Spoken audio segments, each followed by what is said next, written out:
Okay, hello. Welcome to scenario 3, round 2. This was the end of round 1.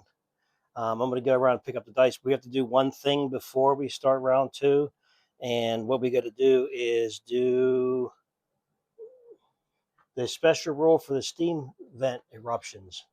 So basically, we have to make a D6 roll.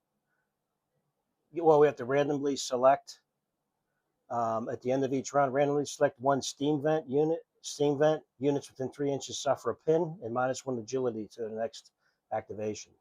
So we're going to do that right now, and then we're going to go. We're going to go to the steam vents. We're going to go. Let's see here. We're going to go. We'll do one, two, three, 4, 5. So we'll roll a D10. This will be 1, 2, 3, 4, 5, 6, 7, 8, 9, 10. So we'll go over here and we will make our roll.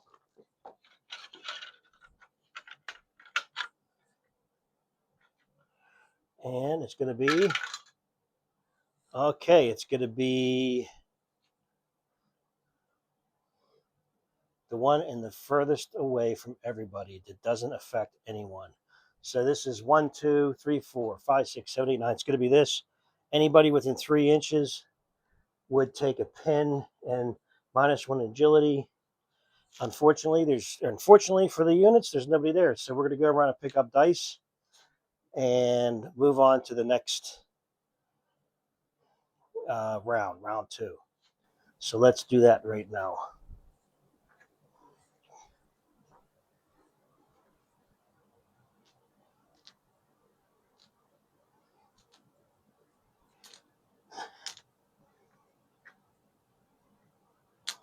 Get all these order dice up.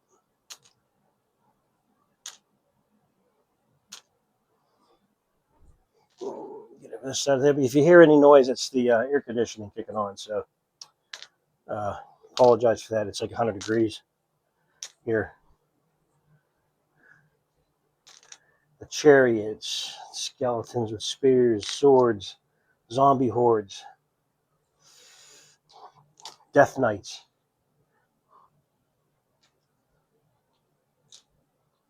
Took some pins. Some of these units took pins. I got to get Dragotha's dice. Make sure I didn't miss anybody here. I think that's it.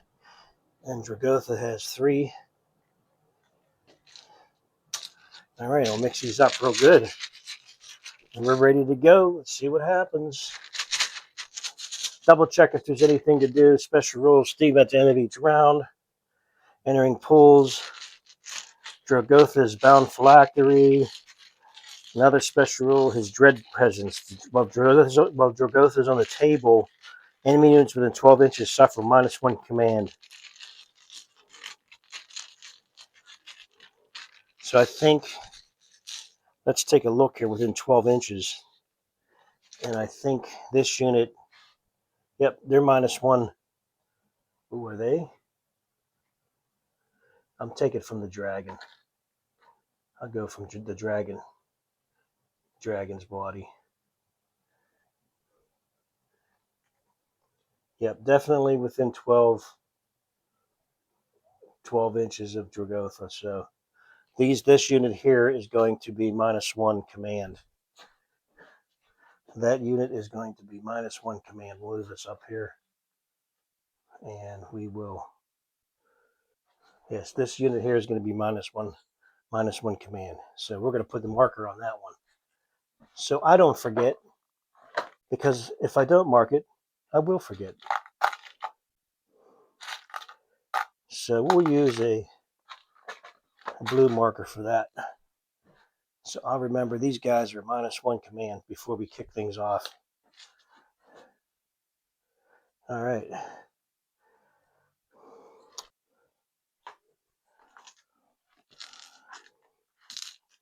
I just had to double check the dice, the number of dice I got in the bag here. So double checking them. Let's do this again.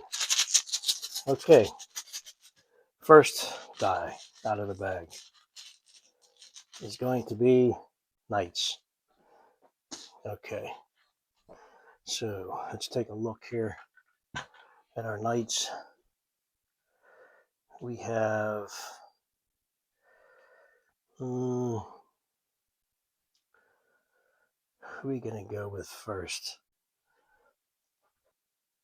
I think we're going to go with Sergeant Bernard's unit over here on the far side instead. So we're going to take a peek. We're going to take a look at these guys hard over here. Let me move this over here. And I think what we're going to do is get Sergeant Bernard's unit up, maybe to the left of the. They're going to take a run order. And they're going to go 10, 5, 10.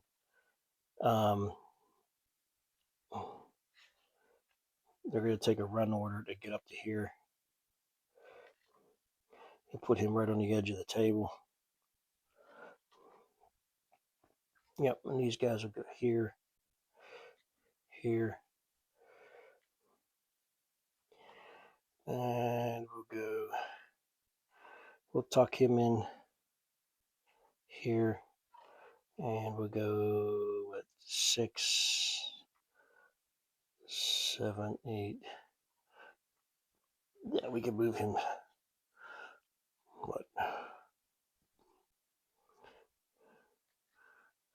We can move him.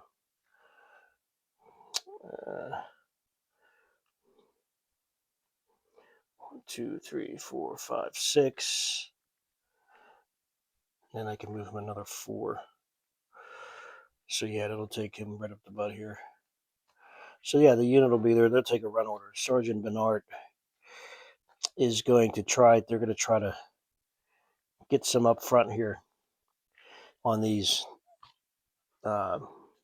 charioteers before they get in undead chariots. All right, going to the bag again.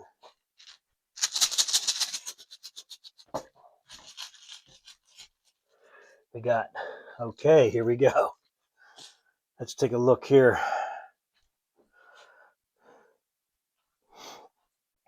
We may end up going with the charioteers over there. Let's take a look. Let's get into the action over here, I think. So these chariots, they see the sergeant's unit move up. So I think we're going to do a run order on them, and they are going to charge into the Sergeant Bernard's glaives. So let me get their cards out here, get this going. Here he is. Halberds are up. Okay. We got this skeleton crew, and they are moving fast. So the halberds have a strike value 2 and a strength of 1. So that's going to be helpful. And then the charioteers, they're fast 8. So they're going to be able to.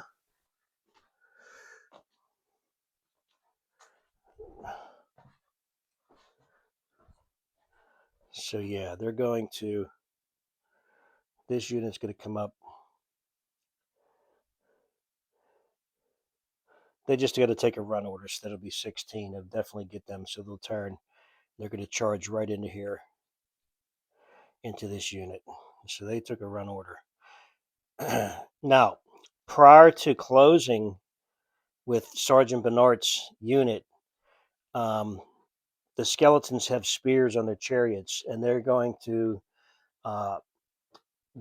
throw their spears on the way in. So we have an exchange of missiles that takes place. Unfortunately, Sergeant Bernard's unit does not have missiles. So we're going to take we have 2 skeletons over there. And they're not, those are undead. These steeds that they're using to pull the chariots, these are undead steeds, so they don't get an attack. If they were hell horses, they would get an attack, but they don't. So for now, though, we're going to do the exchange of spears before they close. Let me make sure that's all in range of everything here. Yep. Okay, so I'll go through the modifiers. So they're throwing their spears, and we'll take a look at any modifiers that they might have. I know on a charge, if you're on foot, if you're in melee, charging in, you'll get. But this is actually a like missile fire. So this would be handled just like missile fire. So in an exchange of missiles, they're going to be at a -1 because everybody's moving around and they're going across rough terrain and all that sort of thing. Yeah, so they'll be at -1 to hit with their spears as they come in. And right now, they are accuracy 5. So they're at accuracy 4 or under. They both miss with double 6s. So they miss. They throw their spears, grab some swords, and then charge in. I should have just kept this here. So now we have both sides fight. We have 2 red for the charioteers. They're using. I didn't roll that. That's just. I just threw that in. They're going to be using their. They have swords and spears. So I'm going to say that they grab their swords. And then we have one, two, three. I think everybody fights would be able to fight here. So let's take a look because they got halberds. So yeah, it says if at least one model in the charging unit. Once again, I forgot from the last sessions. If at least one model in the charging unit can move into touch with an enemy model, then the charge is successful and all the models in both units fight regardless of whether they are touching or not. So there's not really. I did a paladin before. You don't have to do that. They will just. That's kind of makes it easier.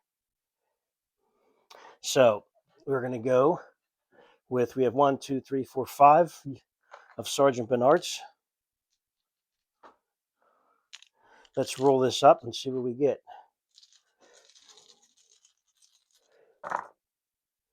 So we have the skeletons and we have Sergeant Bernard. So this is going to be an actual miss. That's going to be a miss because that's a 10. You can't re-roll that. No matter what. Ones definitely are going to hit. So we have, let's do the skeletons first. And they're using their swords. They have a strength of 1 and their strength 5 with their swords. I'm sorry, their strength 1. Yeah, they have strength 1 with the swords, so it takes their strength down from 5 to makes it a 6 or under. So they miss with this one, and of course hit with the 1, which can't be rerolled. The Sergeant Bernard's unit, they get a strike value of 2, so they hit with their strength that's 6 or under. So they hit with these 3. And there's a strike value 2 for when it comes to when the defensive roll is made. So we have with their halberds. So they jam their halberds in. The chariot rolls up. They cut through them. They just jam their chariot. They jam the chariot with all these, with all of their halberds, trying to trip up the chariot, maybe break it.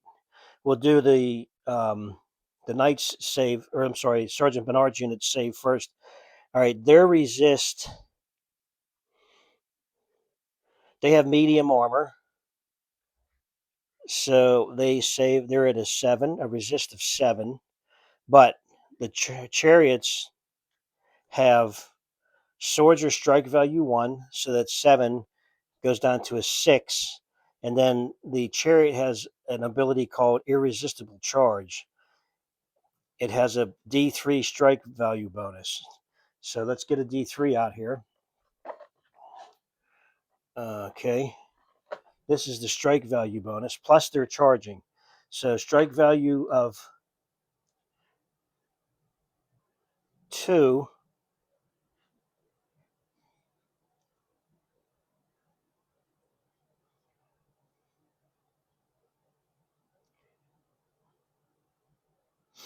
They get a strike value of 2. So we go from 7 to 6/5 for the charge, for the irresistible charge. A strike value of 1 for the swords, down to a 4. They have to roll 4 or under in order to resist or lose a guy. Sergeant Bernard's unit. So let's take a look at that. They get to roll 4 or under. I'll bring these dice over to here for now. 4 or under, or Sergeant Bernard loses someone. A 2. They make it. Okay, no problem at all. And now the Sergeant Bernard's halberds fight back. Now the chariot has an incredible 10 resistance. So they're resistance 10. But the halberds are strike value 2. They have to roll an 8 or under. They have to roll an 8 or under. The chariot has a resistance of 10, minus 2 for the halberds, 8 or under on the chariot. Let's see what happens here.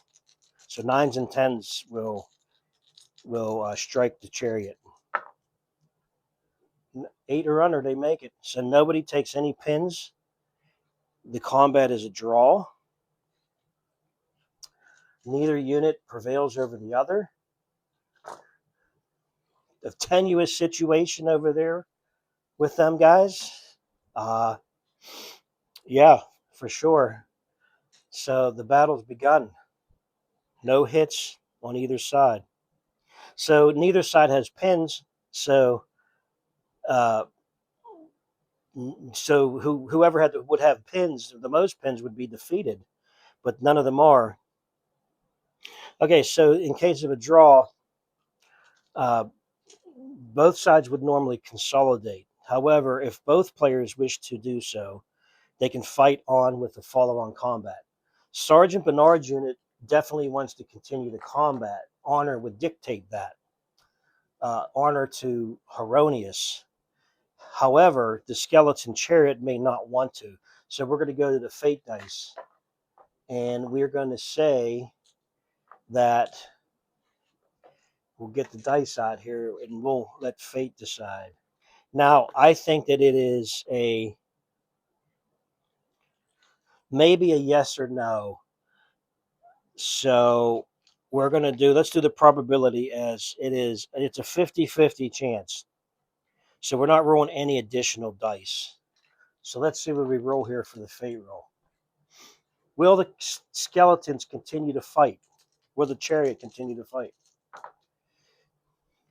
And that's going to be a yes. We will go on with another round of combat between the two of them. Might as well leave the tray here. All right, the skeletons in their undead ways are going to continue to fight. Same thing again. Here we go again. Now they don't get a charge bonus, so that matters. And they're still using their swords. Let's see if these Sergeant Bernard's foot retainers with their halberds can do anything. Let's do the skeleton chariot first. So they're normally strength 5 with swords. They get their strength 5. Their strength, they get +1 strength for the swords, so that takes them up to a 6. A 6 or under. A 6 or under. They're not winning the fight, so they're not going to get any bonuses from anything else. and they're not going to get their charge bonus. So they have to roll 6 or under. They both hit. Boom, boom. And then the foot retainers, Sergeant Bernard's unit, they have a strength of 6. Yep. Got 5 dice, 6 or under, same as the charioteers. We got 1, that's going to be a fail. 2, 3, that's going to be a miss. And they hit 3 times. Okay. Now, let's do the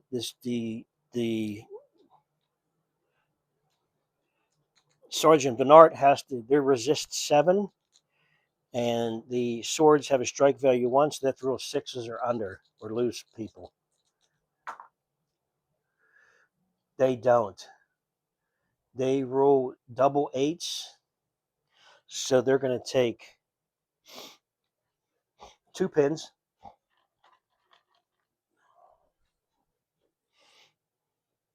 They're going to lose 2 guys.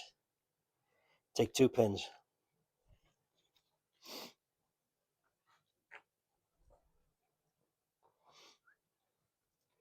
Yep.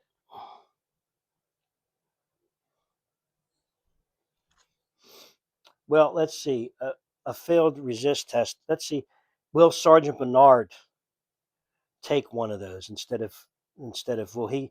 Sergeant Bernard will try to re-roll one of these. So we're looking at 6s or under. We'll re-roll this. If not, Bernard's going down because he has Sergeant Bernard in charge of the unit. He has tough, medium armor, halberd, and sword. So he's going to try it. 6 or under, or however he's gone. Oh no!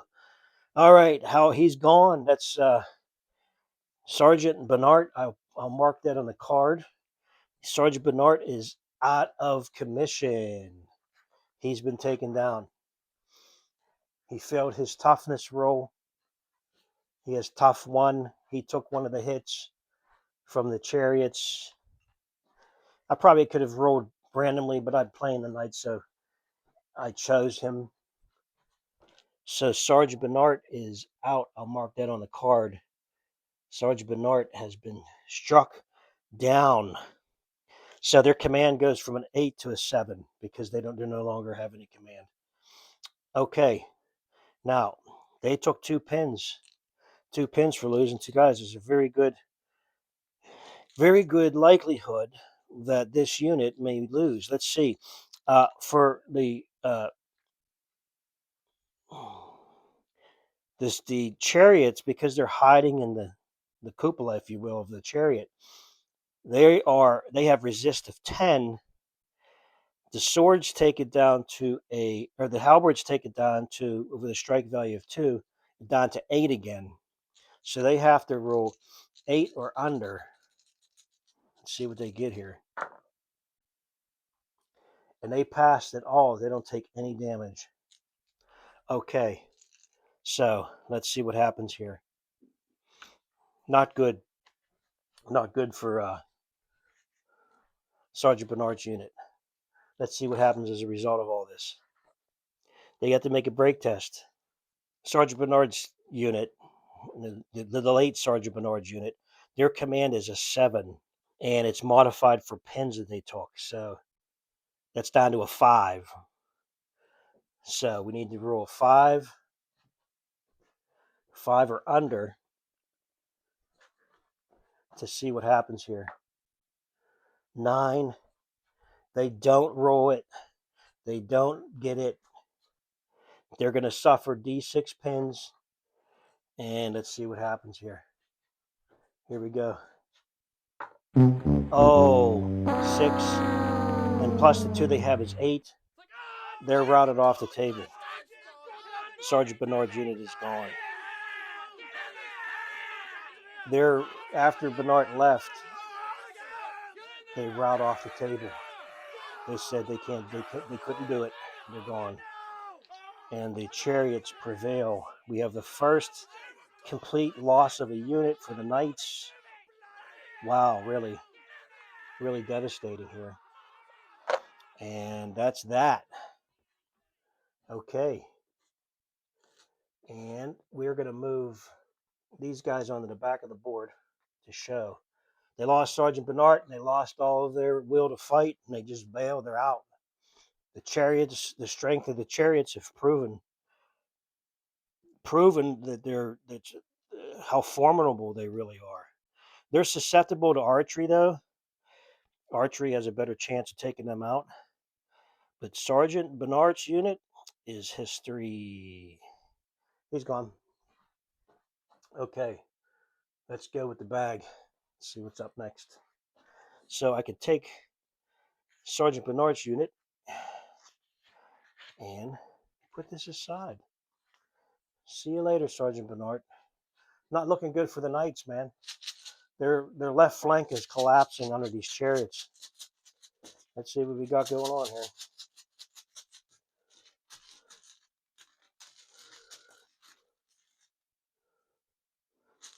Okay, undead. Well, seeing how effective that was, these guys are going to take a run order. And they see the crossbowmen up ahead. Let me drop this back a little bit so we can all see. So we have those. Let me drop it back to here. So we see the chariot there. Let's do it this way. There we go. That's much better.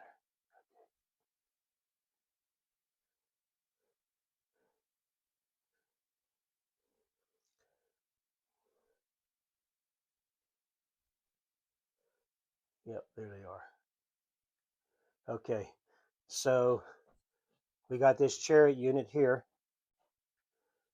They're going to try to charge the crossbowmen. Now, they have an exchange of missiles. I do believe crossbowmen do have an exchange of missiles. We'll find out. But here we go. Let me get my stat cards out. Who is that? Sergeant Jeremy's. Those guys are the... Oh, okay. All right. They're the arbalisters. Yeah, they're the arbalisters. They're the better ones. They actually have pavases. This might make a big difference. Okay. Now we'll see what's going on here. Here we go. Now they got an arbalister, so they have a resistance of 7, but they can't run, and they're -3 to agility. They count as cover with a +2 resist bonus. So the pavases are going to make a huge difference in this fight for them guys. But then they're going to have to switch to. They have daggers though. That's it. Besides their heavy crossbows. So let's see what happens here. We got the skeletons are fast 8, so they need to move 16, or they're going to have to sprint. Well, they're oh boy.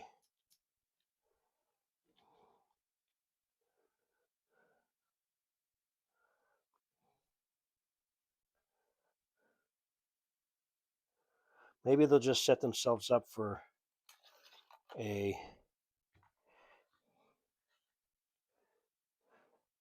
I don't know. 24 if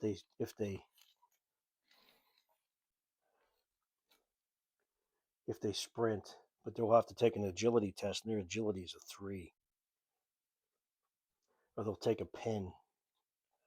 It's most likely they're going to take a pin if they charge in there, plus whatever the Sergeant Jeremy's unit does to them. So let's see. Interesting. Let's see. Yeah, they're undead. They're gonna sprint in, so they get prior to them getting in there. There's going to be an exchange of missiles, I believe. Let me double check. I think crossbows do have an exchange of missiles, but these are arbalisters, so it's a little bit different for the weapons. We'll see here. Yeah, they can shoot approaching enemy. They're both going to be able to do an exchange of missiles. If the chargers are sprinting or have the fast roll, they will benefit from a forced accuracy reroll for shots against sprinting and fast running targets. So the skeletons are going to get, the arbalisters will have to re-roll everything.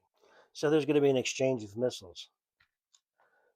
So let me get this out here between these two units. Okay. And before they even close, because the skeletons are going to throw their spears just like the other unit did. So let's work it out here. We have 2 skeletons throwing spears. We have 1, 2, 3, 4, 5 arbalisters with crossbows. There's going to be an exchange of missiles. Because they're charging, they're going to have to re-roll any hits. So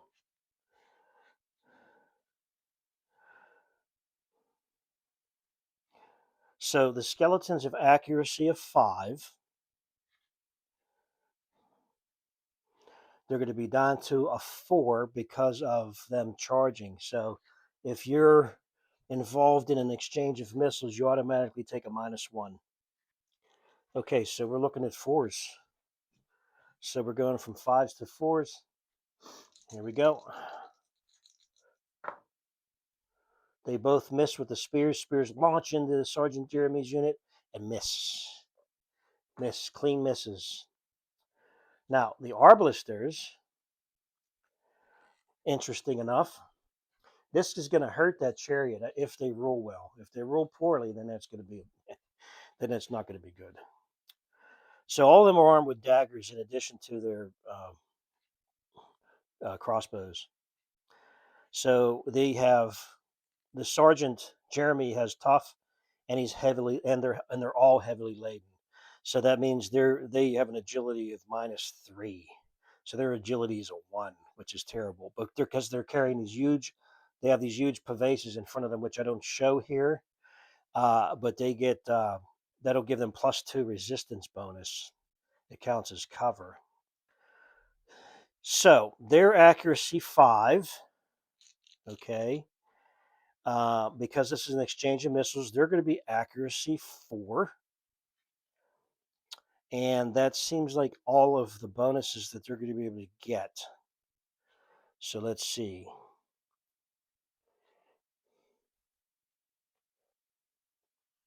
I think pavases will make a difference, though, whenever they're, I think they have a strike value and stuff. I have to double check it. And here we go.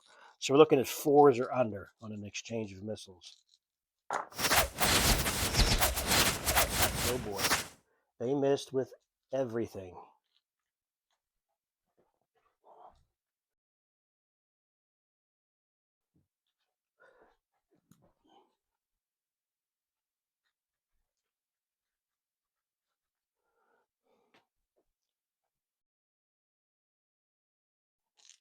So they miss.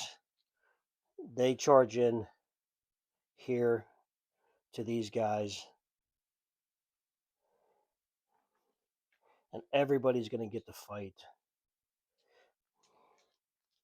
on through this. So they charge in. The skeletons draw their swords after they throw their spears. And then we're going to have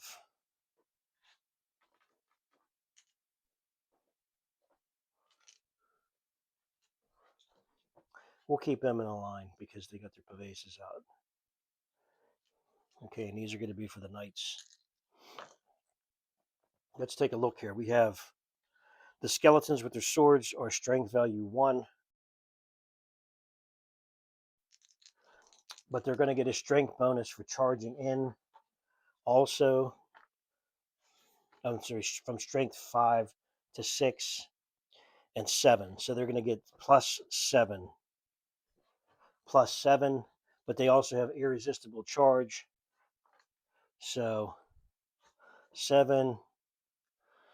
Yeah, so they're going to go from strength 5, strength 6 with the swords, strength 7 for charging, and strength 10.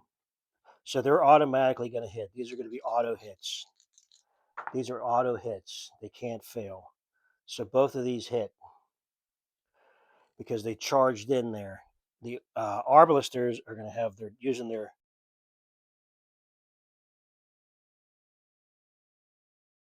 They're going to use their daggers as best that they can. Okay.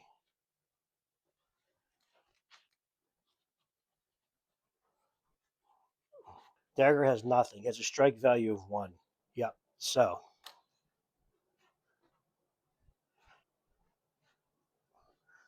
they're looking at sixes or unders with their daggers. Sixes or under.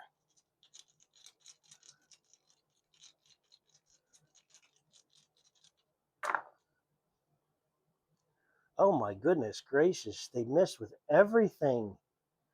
Everything. This was an 8, I believe. That's they missed with everything. Wow, the Knights are just they're going to take a pummeling here. It seems, but you never know. They got their Pavases out, so they have a resistance of 7 because um, they have medium armor, so that gives them resistance 7. But they have a Pavase which gives them a +2 bonus, so it's 9 or under. So they need the skeletons need a 10 to hit. So their Pavases save them from making a morale check.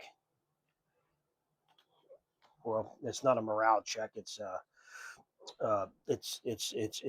break test, right? So the break test is avoided, and that takes care of that. For that, that's boy, they're rolling. Knights better start rolling better, bud. They better start rolling better, or they're going to be in some deep, deep trouble. All right, back to the bag.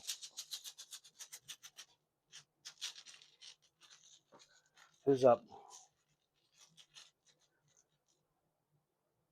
Knights. Okay, who's going to go next? Let's see what we got going on over here.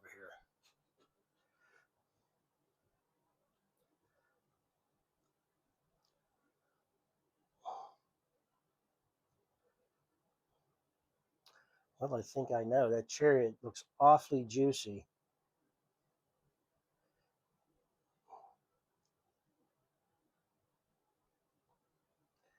To the Sergeant Odo's archers.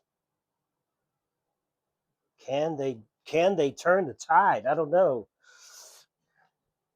I'm going to go with Odo for now, and I think Odo is going to take a.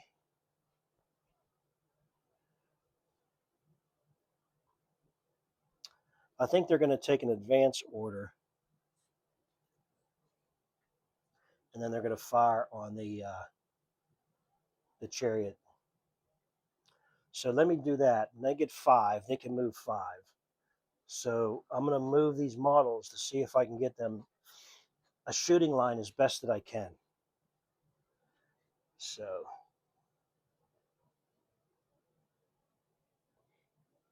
whoop, sorry, guy.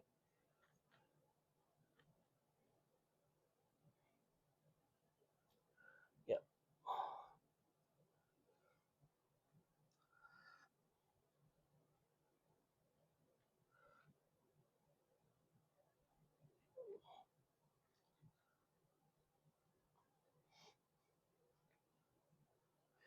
So we're going to go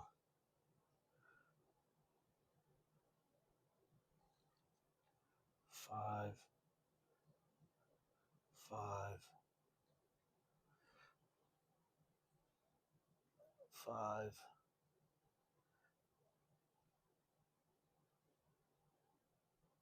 He's not going to be able to shoot. Yeah, he could shoot if he gets up to here.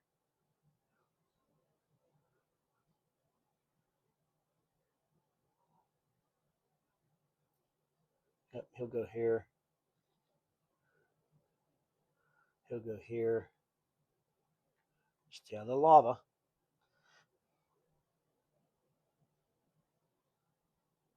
He'll go here, and then he'll go to the back.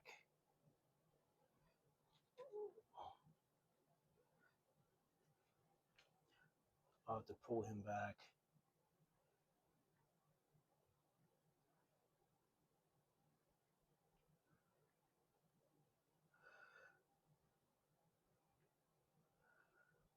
Okay, so they took an advance order. Get the movement tray out the way. And who has line of sight? Let's take a look here. We have 1, 2, 3, 4, 5. Yeah, at least 5 of them are going to get a shot. So we're going to go into it here with them for the shooting. They could reroll 1 miss as well. So their accuracy 5, short range is up to 10 inches. So, yep, well within 10 inches, all of them. So we're looking at 5 dice. We're looking at 10 inches. So we have chariots are considered large. Oh, so that makes a difference. So the special rule for large is that might make a difference in how many can shoot. When drawing line of sight to or from a large model, any non-large model between the shooter and the target can be ignored. However, bear in mind the artillery. Okay, so they're all going to be able to shoot, and they add 1 to their accuracy. Okay, so they're all going to be able to shoot, all 10, and I think they're all within 10 inches because they can shoot over the. Yes, they are.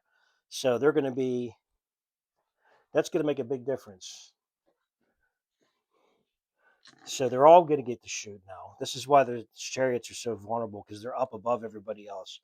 So their accuracy 5 makes and then they're large. It's accuracy 6, and because that chariot's fast and it has a run order, they're going to have to. Yeah, they sprinted. So let me do this real quick before we do anything. The skeletons have to make an agility test of 3 or under. So let me do that real quick. The skeletons have, because they're else they're going to take a pin because they sprinted 3 or under. They did it. Oh, I'm sorry, I have to do another D10. What am I doing? 3 or under. We'll roll that out here. You have to roll 3 or under. 7, they don't, so they're going to take a pin for sprinting. Okay. So we got 10 dice. They're going to be 5. They're going to be plus 1 is 6. You can shoot when given an advance or fire order. So they can shoot. So they're at a 6 or under. They get to reroll 1 miss first, and then we have to do all of them. The ones that hit, we have to reroll them all. So look at the 6 or under. Missed. They can't do nothing about that. That's good. Nope. Yes. No. 6 or under. Yes. Yes. Yes. Yes. And that's a no. So all these hits have to be rerolled again. Oh, they get to reroll 1 miss. So we're looking for 6 or under. 8. Still a no. So they're looking for 6 or unders with these. No, no, no, no. So 2 hits. So they're going to take an additional pin for the hit. Okay. And then the chariots have to make a roll. And their resistance is of a 10. The longbows have a strike value of 1. So 9 or under is what they need here, which basically, yeah, 9 or under. Oh my. They roll a 10. They're going to make a roll on the chariot chart. They failed 1. Okay, let's take a close look at this. That's not that's going to be tough on the chariots. Okay, so he didn't have any other hits except for the 1, but they're going to make a roll on the chariot chart, which the higher for the knights they want higher or better. So let's see what they get. Okay, 6. Smash. The chariot is partially smashed under the weight of the ferocious arrow storm. Take 1d6 pins, 1 plus d6 pins and take a break test. If damaged during hand-to-hand fighting, take the break test after combat results are worked out, regardless of whether the chariot wins or loses combat. So it's going to take 1d6 pins plus a break test. 1 pin, and the chariot has to take a break test. Let's see what the break test is. Okay, they're command 7. 6, 5, 4 or under. They need a 4 or under on a d10. A 4 or under. A 7, they failed it. So you know what that means. The unit suffers another d6 additional pins. Here we go. 4 more pins. 1, 2, 3, 4. That takes them up to 7. They're command 7. They've reached their pin limit. So that means that any unit that reaches, if any unit's number of pins equal to or more than its command value, the unit's destroyed. So the skeleton, chariot, the undead horses, everything, they got it. Jeremy's or Yamanoto saved the day. They're gone. They're history. They got pinned out of existence. All right, 1 for 1, tit for tat. Chariots are pretty tough though. So here we go. Second unit out. I got my little table over here, my little board, to keep track of all the units and what happened. All right, so we'll take a break here for a minute and then come back. Okay, before we pull another die out of the bag, we have to I made a mistake in the last series between the chariot and Sergeant Jeremy's unit over here. So we're going to go take a look at that. So Jeremy's unit was here and the chariot was here. They went into combat and I moved on to Yeoman Odo's unit shooting and destroying the chariot. What should have happened over here was there should have been a consolidation move. It really wouldn't have changed much because the chariot would have dropped back 8 and Jeremy's unit would have probably stayed where he was at. So these guys would have still been in range, but they probably would have been in a -1 to hit because the chariot would have moved back 8. So there's a little bit of a mistake, but we're going to play it as it is. We're not going to go back on that. The other thing that I did was at the beginning of the turn, I forgot to do at the start of each turn, the Breath of the White Plume special rule. So 1 to 2, Ash Gust scour the field. 3 to 4, ground tremors, and 5 to 6, the necromantic resonance. The necromantic resonance was on here from last turn. So we're going to roll that. We're going to do the necromantic. We're going to do the special roll here for the Breath of the White Plume to make up for that. We'll do that now. It's going to be a 3. And it says the first charge declared this turn must pass an agility test or fail.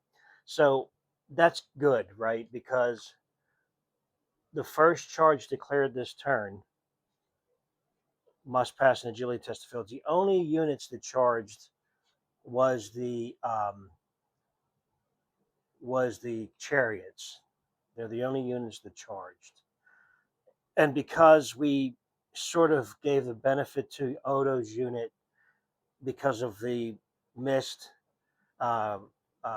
consolidation move, which would have reduced their shot by probably by 1, they didn't get penalized for the first charge. That would be, this is the first charge.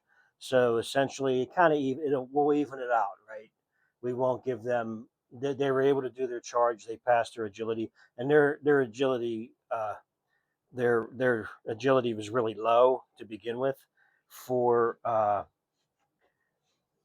chariots, for the skeleton chariots, their agility is only a 3. So that's a benefit to them. We let them charge, basically. So tit for tat, we'll play it like that. right? So once again, the breath of the white plume, ground tremors. The first charge to declare this turn must pass an agility test or fail, and that's it. So that makes up for that. So now we're going to um, draw the next die out of the bag to see who's up next. In addition to that, in an effort to make sure that my modifiers are done correctly, I made this little table here, a modifiers table, and I'll put as I go through the units when they attack, I'll put a token on here and move it up or down, whether they gain a bonus or a penalty. That way, I'll know my modifiers are good because it's hard to remember all the modifiers in this game, especially when I'm the only one playing, so I have to like adjust for remembering things as I go along. So it's been a while since I played Warlords of Erehwon, so I'm catching up on a few things. Plus, I added a whole bunch of special rules for the armies and to the scenario. Try to remember all that as well. So forgive me for that. So without further ado, we will move into the next. We'll move into the next unit here. And okay, we got undead. Dragotha is going to go. Let's see. Let's see what we got over here. Let's take a look.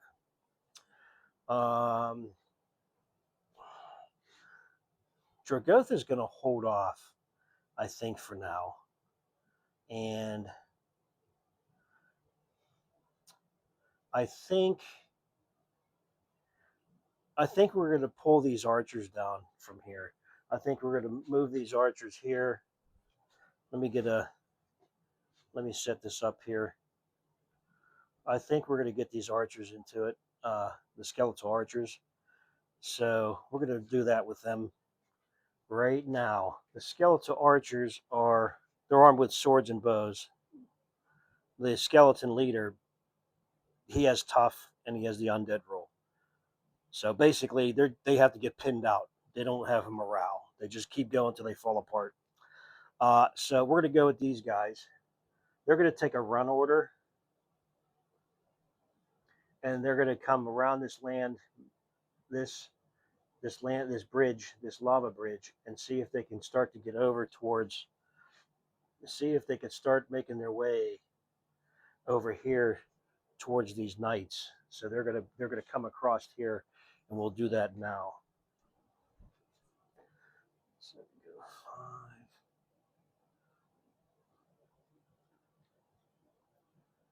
Let's see, 5.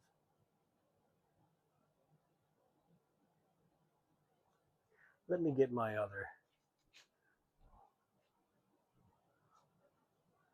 So he'll move 6 to here, and then he's gonna move another 4 inches this way. Yep, that may not work for them. I think what we're gonna do is they can sprint, so they're gonna move 15, but they're gonna have to take an agility test or take a pin. And they already have 1 pin. That's not. Let me see here. So 5. That's 6. Yeah.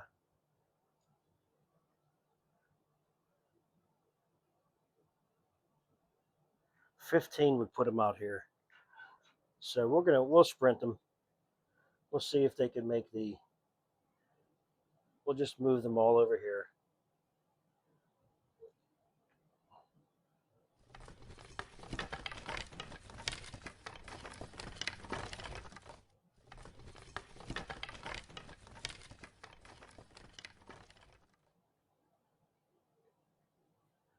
As long as they're outside of an inch of Dragotha's base, try to stick to that. We'll give them a run order, and they have a pin. Now they have to make an agility test.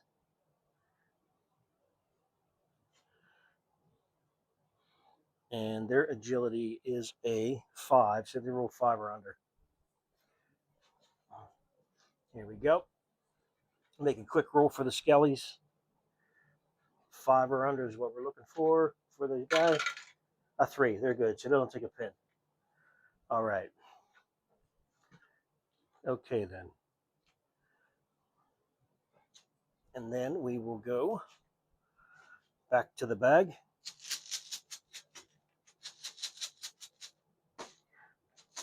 I'm pretty sure they don't shoot. They can't shoot. They can't shoot after taking a sprint. I'll double check that to make sure. Yeah, they have a run order, so they can't. They can't do that after sprinting. If you give them a run order, they can advance and shoot, but they can't run or sprint in addition to the run and then shoot. So that doesn't. So we go. Here we go. Clears that up. All right, undead again. So let's take a look. We got a lot of units here. We need to get moving. We're going to go onto the other side here. We're going to go on the other side of this steam vent. We're going to put this over here.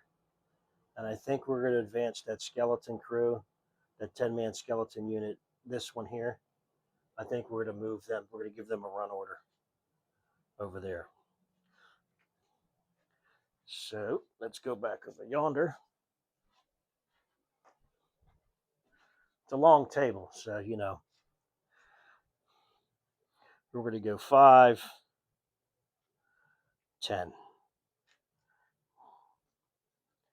We'll give them a run order here. Get them up.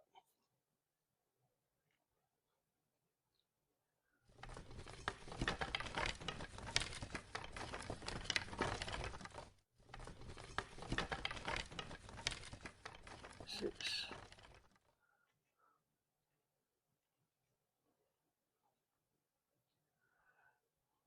Okay, back to the bag.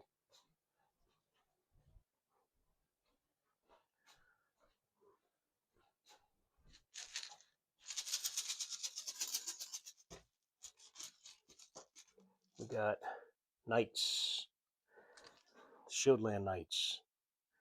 All right. Let's go see over here what we got here with the knights.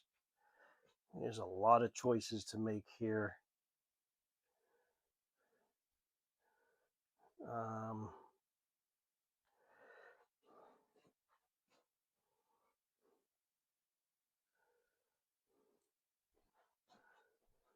Let's get this dice tray out of the way so we get a better perspective of what's going on the battlefield. So Yamanoto's unit went. Oh, he went. These guys should be up here more. Okay. Let's see here. We have. I think what we're going to do is we're going to go to this corner here. We're going to get these archers in position to shoot on Dragotha. So I think what we're going to do is we're going to move Sergeant Leake's unit up. We're going to give them an advance order. So that would put them, if they move up to here, Dragotha's going to put them under enemy units within 12 inches suffer -1 morale. So let's see where that puts them.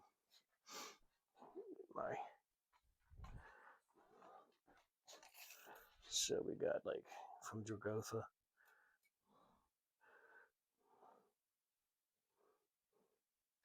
I'm going to go to the blocks on him. So yeah, that won't. We're going to move Sergeant Leake's unit up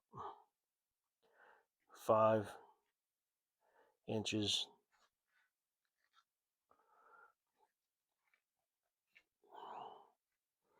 We'll give them an advance order.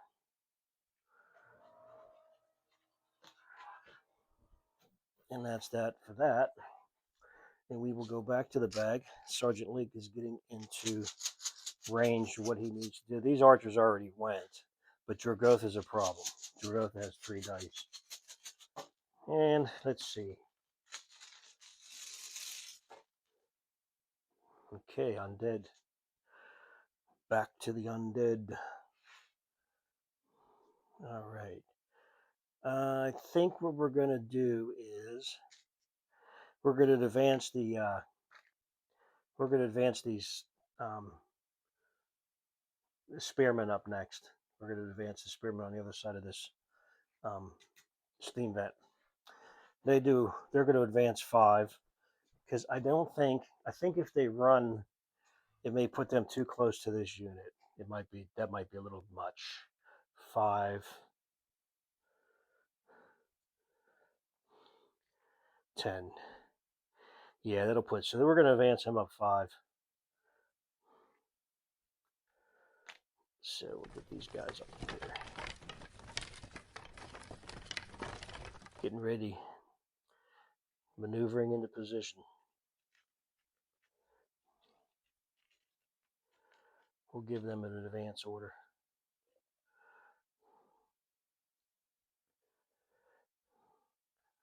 All right. Still some maneuvering going on in round 2 here, except for some range stuff that has to take place. All right, we're back to the bag here.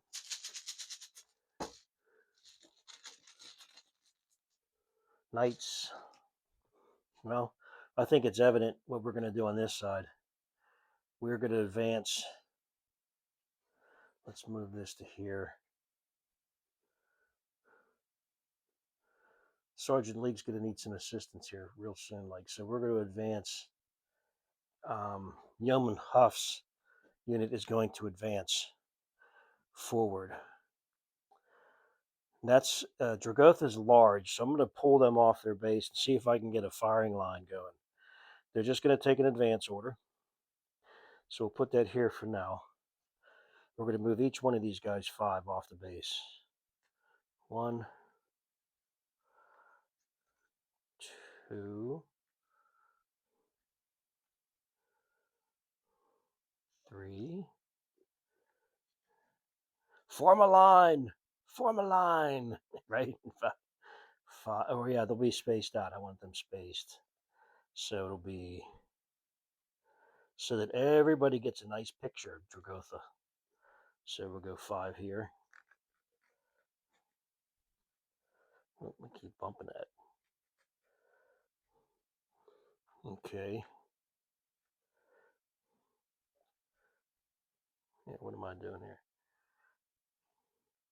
A little bit too far there, Mike. Scoot these guys back here a bit. So, but we're going to space them out so that we get everybody can get a shot in between.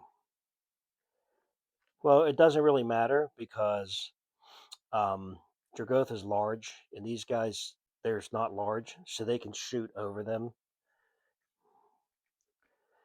But we are going to use Yeoman Huff is taking a advance order. Okay. Now, that's easy enough.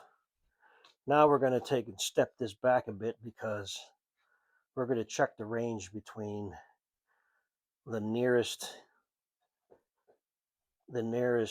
model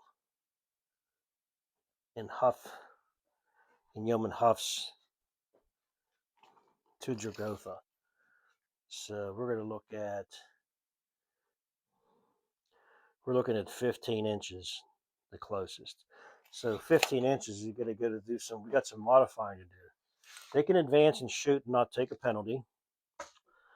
All right, so I'll get my little table out that I made. You gotta love it. Gotta help an old man like me who forgets everything. So let me see, Yeoman Huff. They have longbows too. Here we go. Here's Huff. So Huff they advanced. They have tough. They have Deadeye, which means that they can reroll 1 miss. They can reroll 1 failed. 1 miss in their roll. They have an accuracy of 5. All right. Let's see what modifiers we have. We have long range. No. Wait, let me see if it's long range. So longbow is 0 to 10. Yeah, 10 to 30 is long range. So they're definitely going to be, yeah, yep. 10 to 30. They're way past 10. So we're going to looking at a modifier for that.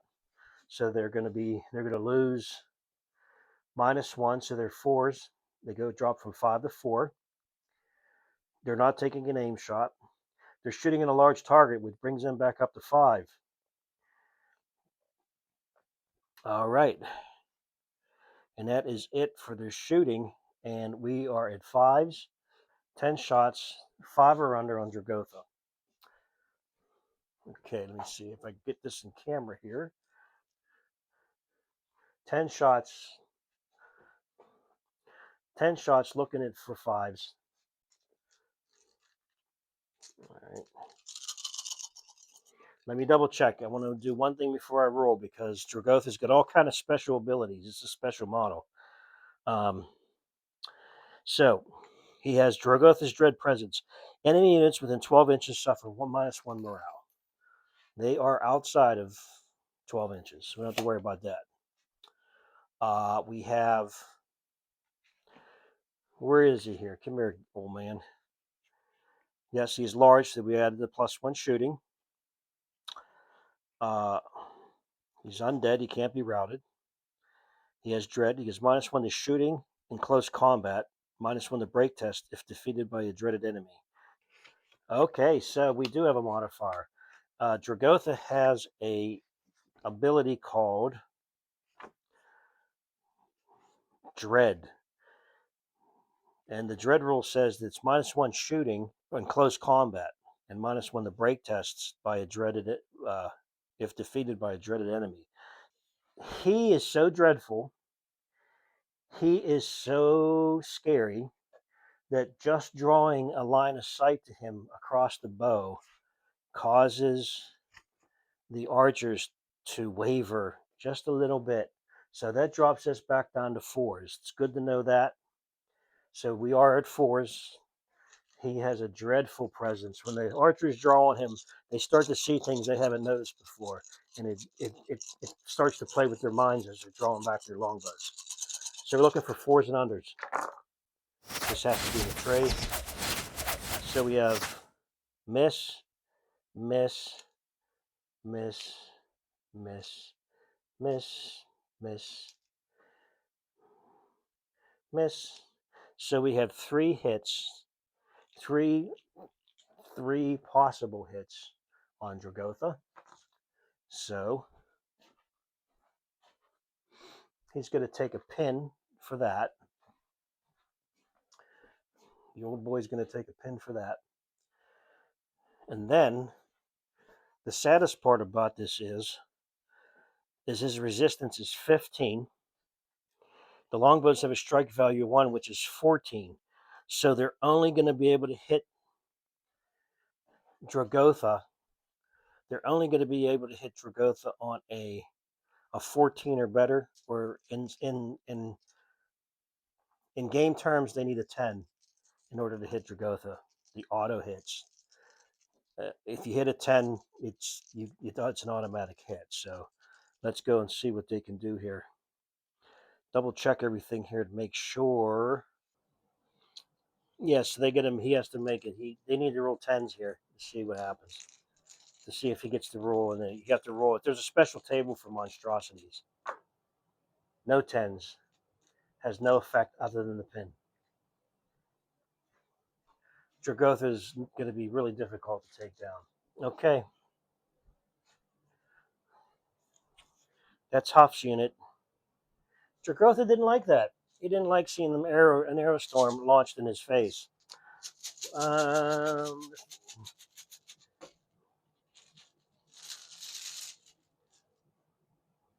Knights again. I think we're going to move.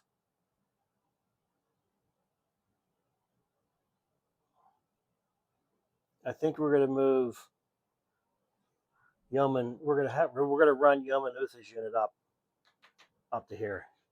I think that's what we're going to do here. I think Yeoman Uther is going to move up. He's going to take a run order, and they are going to run up. and they're going to cut across. So we're looking at 10. Move him up here, 5, 10. All right. They see these skeletons coming through, so they move up to get ready to engage them. Not standing next to the sulfur pool, it stinks, but you gotta do what you gotta do, right? Yeoman Uther's unit moves up. They're down a man from, they took a run order. They're down a man. Okay, that's where they stand right now. Back to the bag.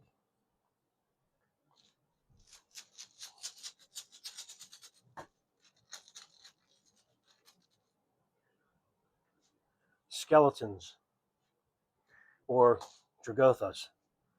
Dragothas.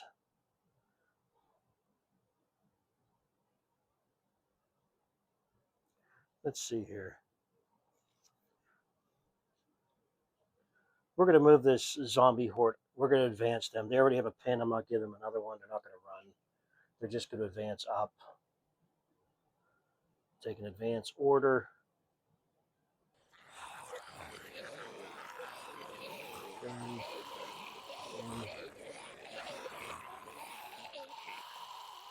And they can't, remember we went through that before, they can't sprint in.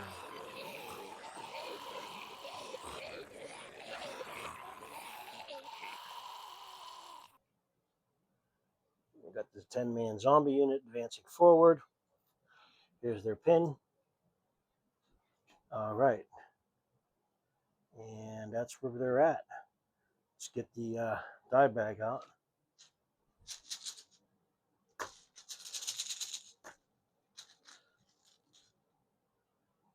Undead again. Okay, let's take a look over here. Way on the other side here, you can see the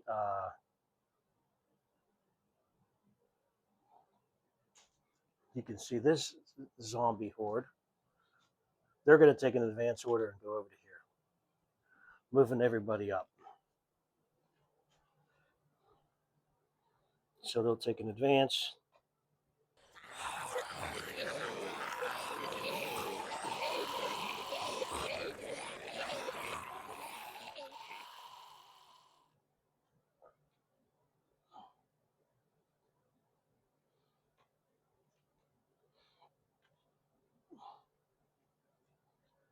Okay.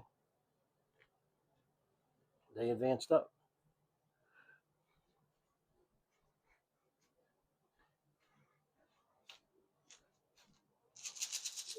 Into the bag we dive. We have knights. So it seems like his lordship, Earl Guilford, decides he's going to send all the yeomanry up to deal with Dragotha. I don't. We'll see. I mean, the more dice you roll, I guess, the better. So we're going to go with Yeoman Bros' unit, and they're going to come up on this side. They're going to make an advance order. Now, they're going to be within the 12-inch presence of, they're going to take an advance order to here, and they will be in, we're going to put a marker on them so we don't remember the dreaded presence of Dragotha. So Yeoman Bros' unit here, we're going to put a brown marker on them to indicate, or a blue marker on them to indicate that they are within, just like Gals was within 12 inches, Dragotha's dread presence. Yeah, they're within 12 inches of him. So they're going to get a marker. They're dreaded. These guys are within 12 inches. They're dreaded. These guys are just outside, so we're okay there. Okay. I think Dragotha is going to wipe out a whole bunch of people this time. We'll see that.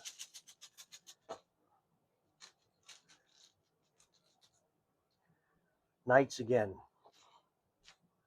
All right, let's see what we got.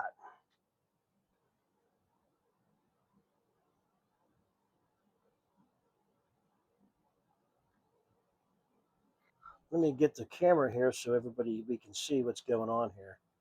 Creed the Mystic he's got an open door here for, where's he at? I'm going to get him on camera here.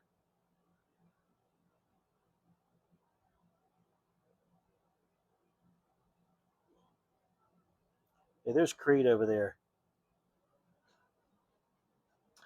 I'm thinking that Creed might take a run order.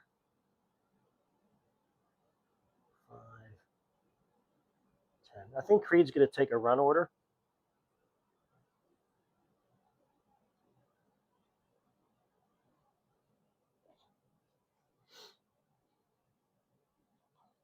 Creed the Mystic goes up.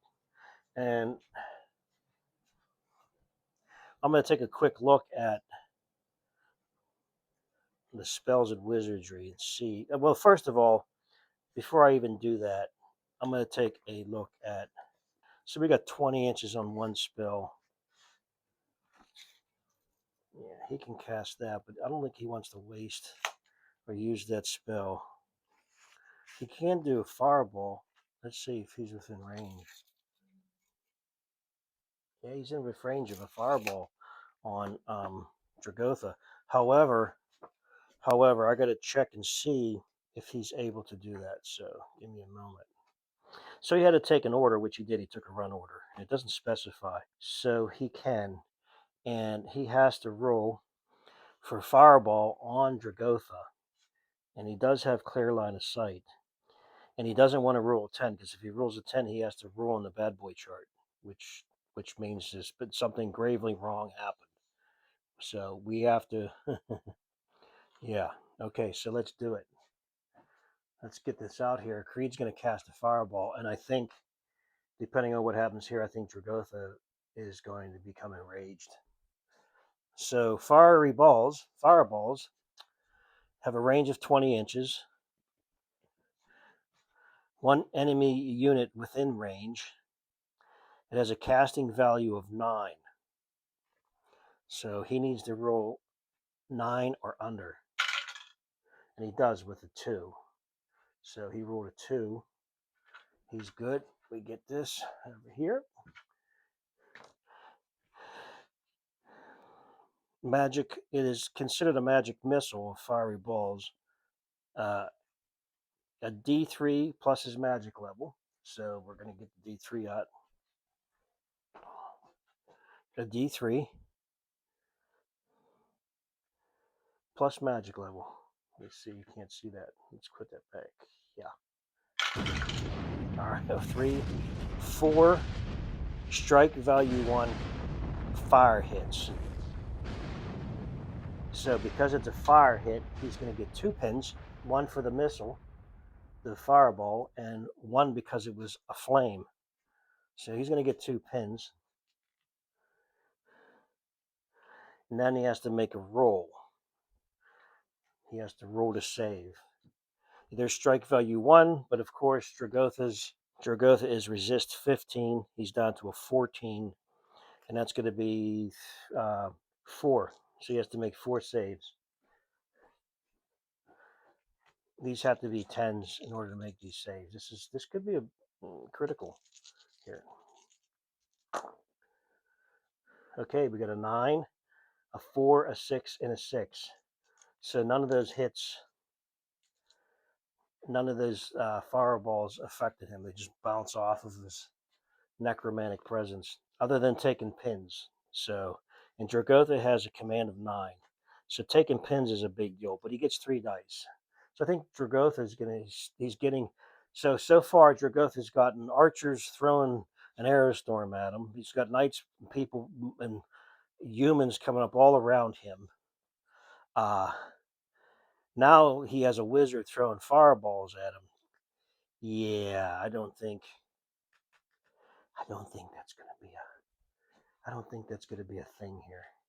He doesn't want to pin out, so he's going to have to do something here. It depends. Let's see what happens.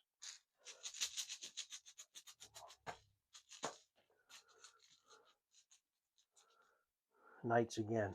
I think we're going to move.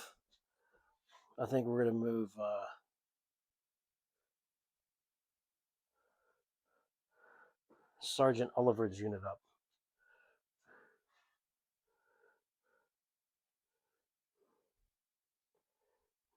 Yeah, they're going to move over to here. They're going to take an advance order.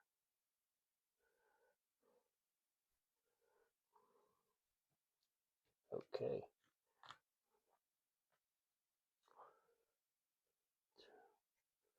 3, 4. Sergeant Oliver's going up. Takes an advance order. And we're going back to the bag.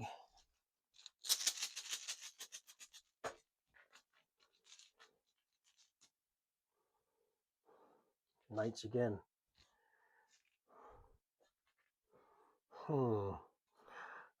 Let's see.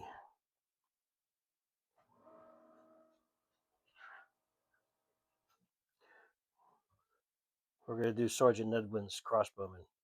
These guys are just normal peasant crossbowmen. These guys. Well, they're sergeants, but they're normal. They're not arbalisters. But they're going to advance up 5.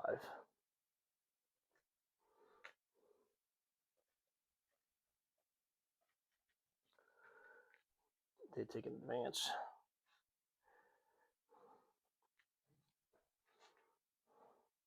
Okay. Back to the bag.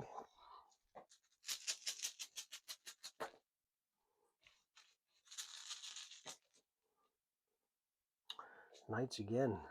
We need a little bit of backup coming up the middle. I think what we're going to do here is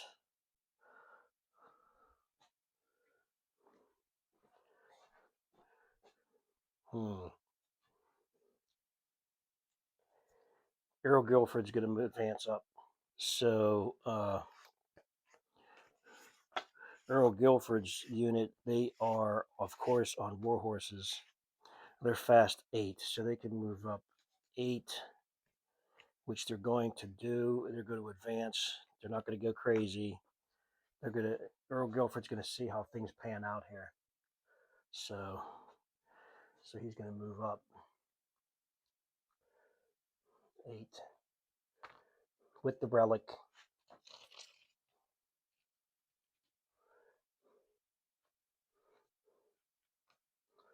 And his bannerman. It doesn't do anything though. He's going to take an advance order. Should have maybe not moved him, but we'll see because Dragotha can fly. So let's take a look, get the bag up.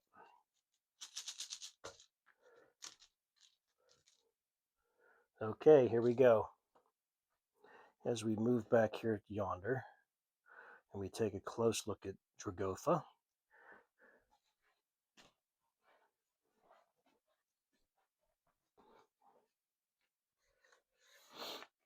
I think for Dragotha's first move is going to be a rally for himself, because he has two more monstrosity dice in the bag to continue what he needs to do. So I think he's going to take a rally order.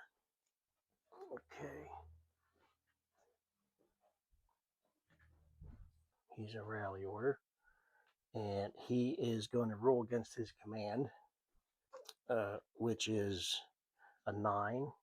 He has to roll a 9 or under, ignoring any of the pins because he's doing a rally order. A 5. So he removes a pin for that. And then he removes an additional D6 plus 1 pins. Oh, he removes an additional D6. So he's going to remove, all his pins are gone. So that's how easily he rebounded. But that cost him one die to do that. So now we go back to the bag.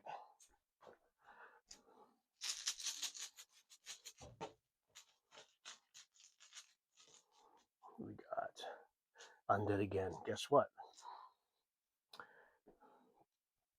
Dragotha is going to go.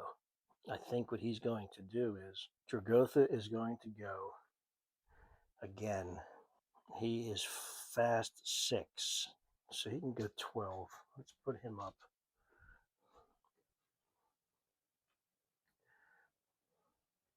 Let's see here. If he takes a run order, then he's considered fast, so any archery at him. Yep. He's going to take a run order. I'm going to put Sergeant Leake's people stuff back here because it's going to get ugly for them guys. Let's get a good look at this as it happens.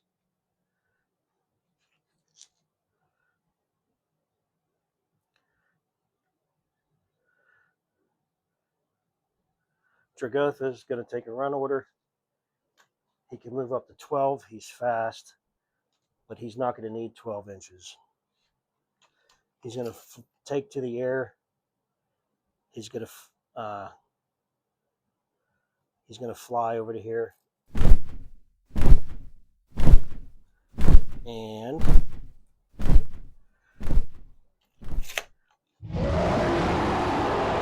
he is going to. Okay, let's see. I think he's going to make a normal attack on them guys after he charges. But he has bone shattering charge. So he gets, let's do this. Let's go over and get everything set up here for this. And we're going to have, Dragotha has 7 hand-to-hand of strike value 6. So we're going to put this in the thing. 7, 2, 4, 6, 7. 7 hand-to-hand, a strike value of 6. He's not going to use his Grave Fire Breath because he's saving that for later. But he has Bone Shattering Charge, so he gets +2 strength on his first charge.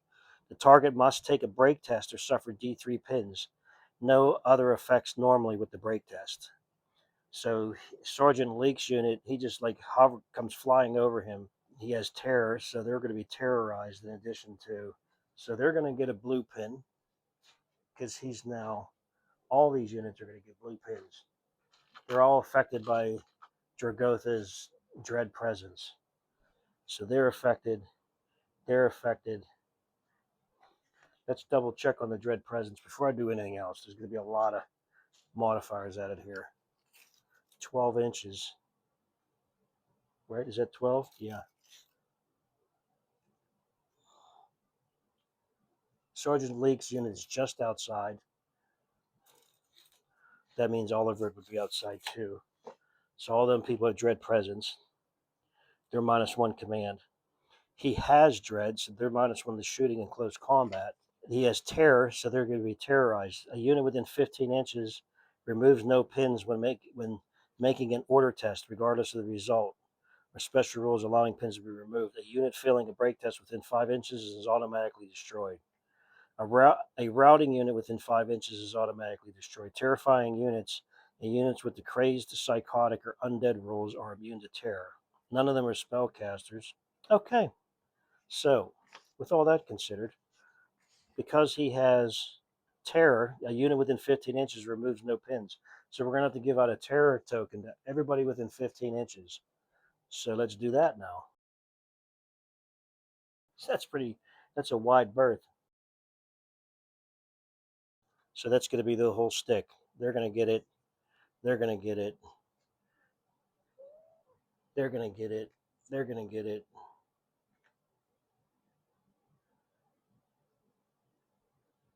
They're going to get it. All those units are affected. Now we can go to the actual attack. So he gets +2 strength in his first charge, which this is. So he has strength of 6. He gets +2 strength, 7, 8. It goes up to an 8. So we're looking for 8s or under. 8 or under for Dragotha here. 8 or under on this. Let's see what happens to poor Sergeant Leake's unit. 8s or under.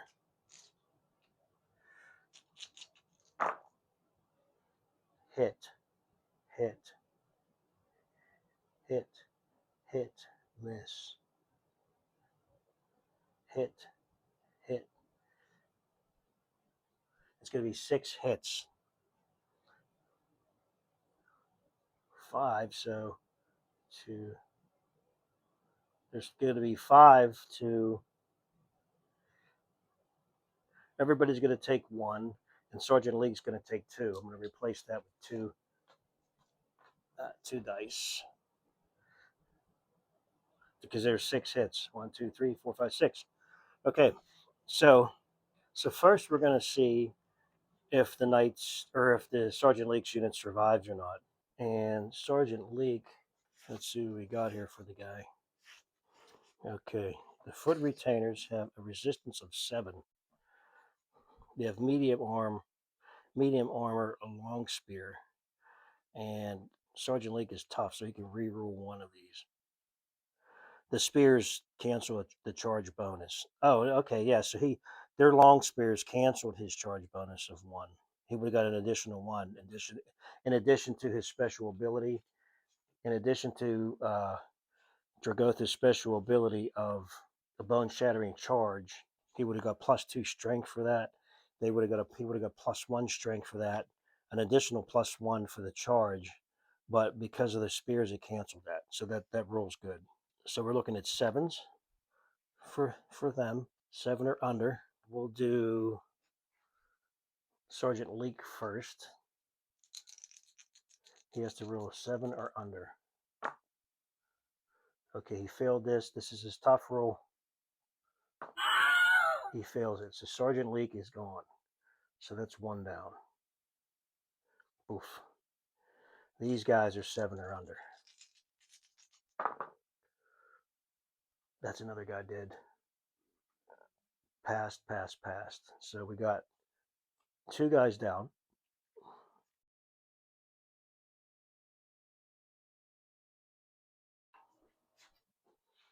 And they'll get the fight back.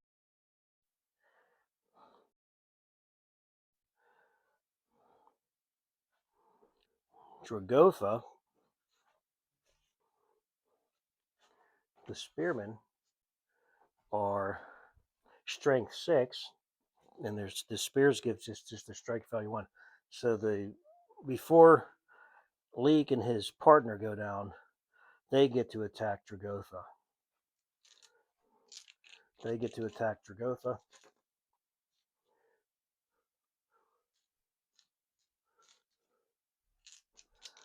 And their strike value, their strength 6. They get no other bonuses. As a matter of fact, let's take a look. Strength 6, and Dragotha has, they're -1 to hit and shooting because of the dread. So they're down to a 5. They have dread. Okay.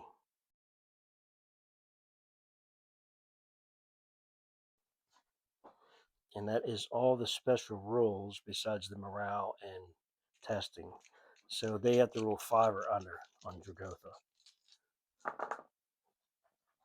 1, 2. That's a miss. And they got 3 hits on Dragotha. Now we'll just do his damage first because they have to roll. Their strike value 1, but Dragotha, the dracolich of the plume, his resistance of 15, which goes down to a 14, which means they need 10s here to do any damage to him at all. No, they do no damage to him. So they have 2 pins right off the top right now. They have dread, so they take -1 to break test if defeated by a dreaded enemy. They're not taking that break test because they have to take this one first. Target must make a break test or suffer D3 pins. No other effects would normally with the break. So they're just taking a break test just to use the table for the break test. So this isn't a normal break test. This is a different type of break test. They're -1 to their command because of Dragotha's dread presence. So their command is a because technically Lake would still be alive, so their command is an 8. So they're -1 because of the dread presence, his dread presence. So they go down to a 7. They need to roll a 7 or under, or take pins. They do. They don't take any pins. They're able to fight through that. Let's see what else we got here. Okay. Because of the dread, now they take their normal break test because they lost the combat. So they lost the combat. These two guys are gone. Sergeant Leak has been eliminated. Their command drops to a 7. The dread presence drops it to a 6. And he has dread, so they take a -1 to the break test if defeated by a dreaded enemy. So they take a -1 to the break test as well. So they go from 7s to 6s. 6s? -1. 1, they passed their break test. They survived. Can you believe they rolled a 1? So Sergeant Leak's unit is... The rest of his guys are fighting on. If they'd have failed that break test, they'd have been gone. All right, that takes care of that. Very complicated combat with all the additions and subtractions on different things. Okay, after a short break, I replaced those tokens with Dread Presence and Terror. As you can see, the yellow and white tokens out here. Dragotha has a few other modifiers to attackers on him. But now we're going to move into, against Sergeant Leak's Spearmen, the 3 guys that are left. Since Dragotha won the combat, he can choose to continue to do a carry-on combat. That's exactly what he's going to do. So Dragotha's decided that he is going to continue the fight. And Sergeant Leak's people have no say in it. So we're looking at a follow-on combat. We're going to conduct a normal combat just like before. Okay. So we'll roll up the Dragotha stuff first. See, I'll get this in view. Here we go. Dragotha's follow-on combat is going to be a 7-hand-to-hand, strength 6. He won the last combat, so therefore he's going to get a +1. So his strength is now a 7. Yeah, he gets a +1. So he's looking at 7s or 7 or under on these to see how many he gets. 7 or under. So we got 1, 2, 3, 4, 5, 6. He's going to hit with all 6. Okay, he didn't miss with anything and no 10s. So he hits with all 6. We'll get the knights out here. We got 3 knights. They have long spears. It has a strike value 1 but no strength value. So we're looking at 5s. In addition to just having a 5. Well, the dread presence is for they suffer -1 command, but they also have, he has dread by itself, which is an ability that gives any unit that's shooting or in close combat, they take a -1 to hit. So -1 to their strength. So they're going to be strength 4. Looking for 4s and under to hit Dragotha. See if they can pin him.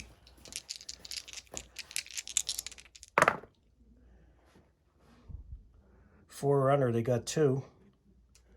Okay.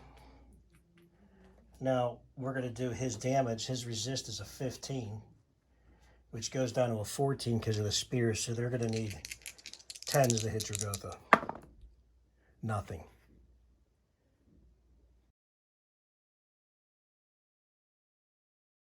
So they need a 14 or better. So yeah, they were fishing for 10s. They didn't get anything.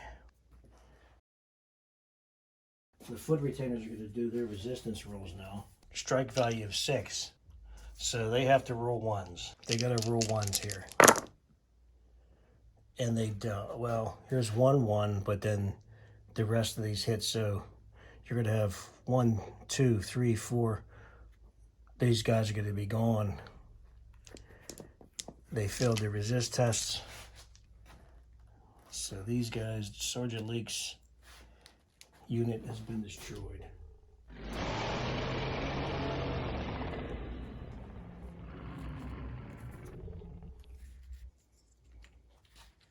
Okay, it's a normal move for consolidation. So we're going to move. Dragotha has he's fast 6. So I think he's going to move.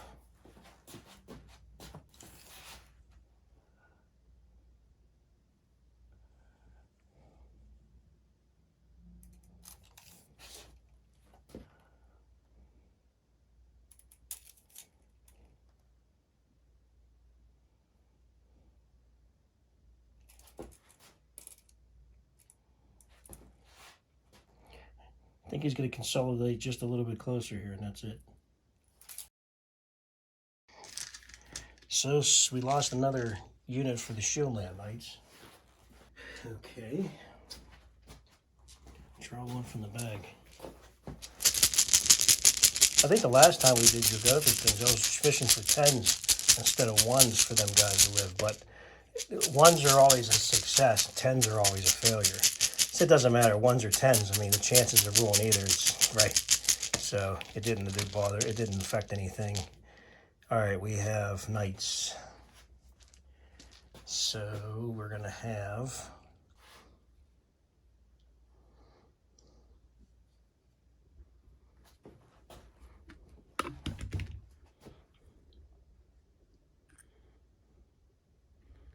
I think we're to go with Sergeant Jeremy's unit, and they're going to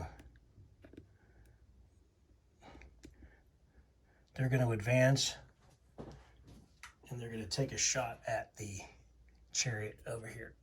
So let me move this more like here. Or better yet, I'll go on the other side.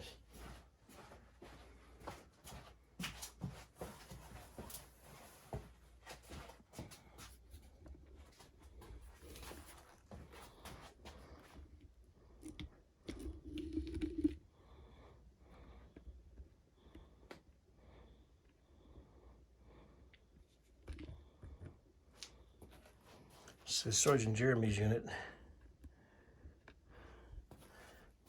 he's going to take an advance order, and then they're going to shoot at the chariots. Sergeant Jeremy's arbalisters. Here we are.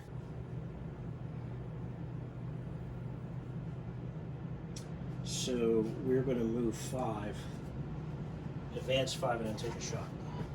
So they're going to advance up 5, which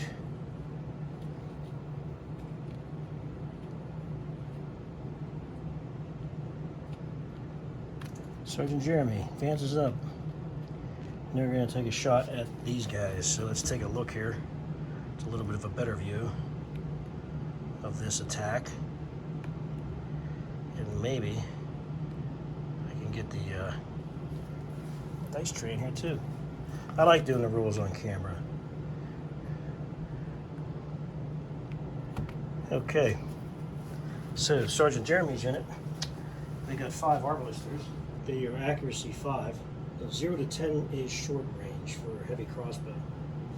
They can't do that. They have to take a fire order to shoot with a heavy crossbow because they're considered heavy laden, so they can't fire. They have to take a fire order for that. So all they're able to do is advance up and get ready for the chariot to come in because they're the first ones there. So that means we have to go back to the bag. Yeah, they'll set themselves up for next turn maybe. Next, undead. Well, since we're here, and this looks like a great opportunity for, we have a lot of undead units over here. We're going to advance these We're going to advance the skeleton unit up. They're going to take a run order, and they're going to move up 10 inches.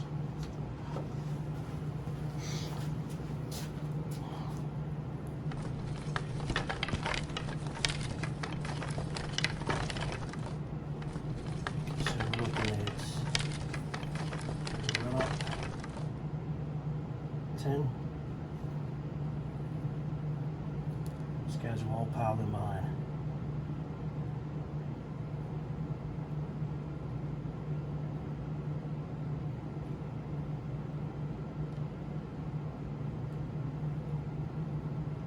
Keep them outside of an inch. We will do that. Yeah, we might have to move this one here and come up sort of in a column formation, these archers. And they take a run. Ooh, look out, guys.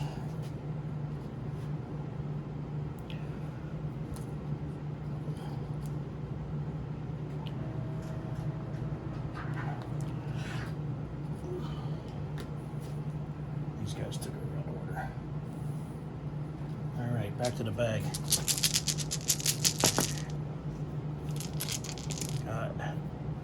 Okay, undead.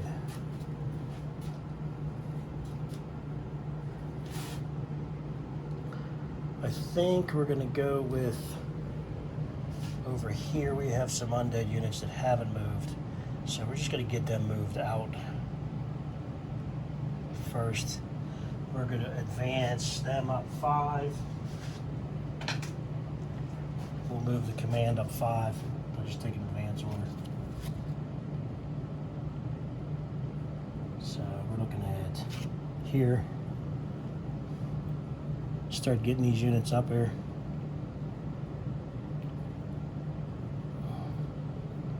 They took an advance order.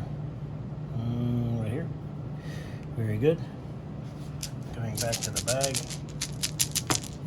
We got knights.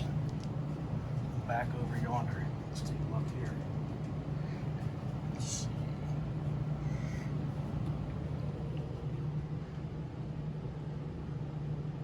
I think I'd like to move Father Abuzio up, but he's getting trapped behind everybody. He could sprint for 15. That would put him up here somewhere. Or I could head over this way. I can have him head over this way with a run.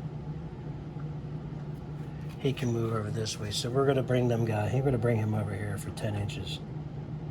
So that's good. He'll be able to go right to the edge. Father Abuzio and his supplicants move over. Cleric of Heronius. They're going to take a run order. Okay. These guys here. Knights.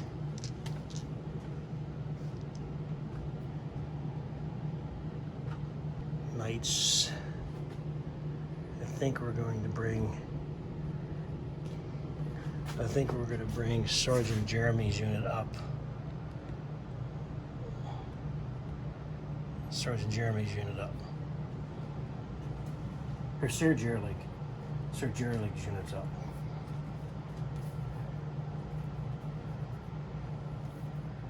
I think Sir Jerlig, they are heavily laden, if I'm not mistaken. So they can't sprint. Yeah, they can't sprint, but they can run. So that's what we're going to do. We can move them up 10. Okay. Well, they may not make it.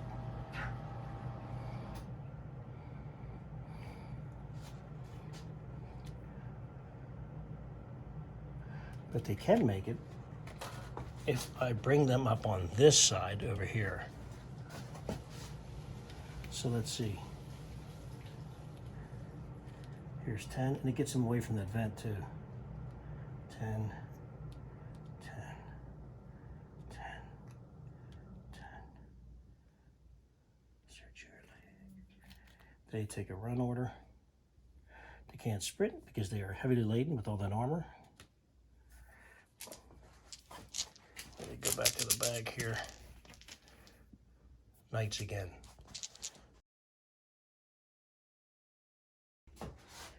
We have all kind of knights over here.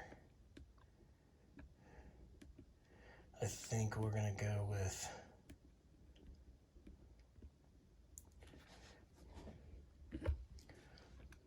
let's see here.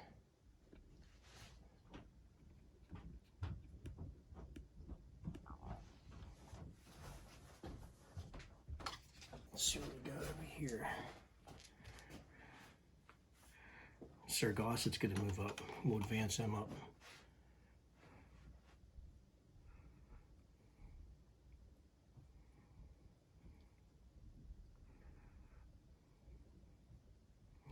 Or better yet, how about this? How about Yeoman Gnolls' unit getting up there and getting into a fight with Dragotha? I think that might be what happens here. So they can take a run order and charge Dragotha. So let me check Yeoman Gnolls' and his peasants armed with sticky stabby stuff. Farm tools, basically. Peasants. They're tough and surly. Yeah, they can move 10. Let's see if I can get, I think we can get, if we can get one in, we can get them all in. So we can go 5, 10. Yep. So they're going to take a run order and they're going to go after Dragotha. Let's pile them in here. They rush in to here. They have no pins.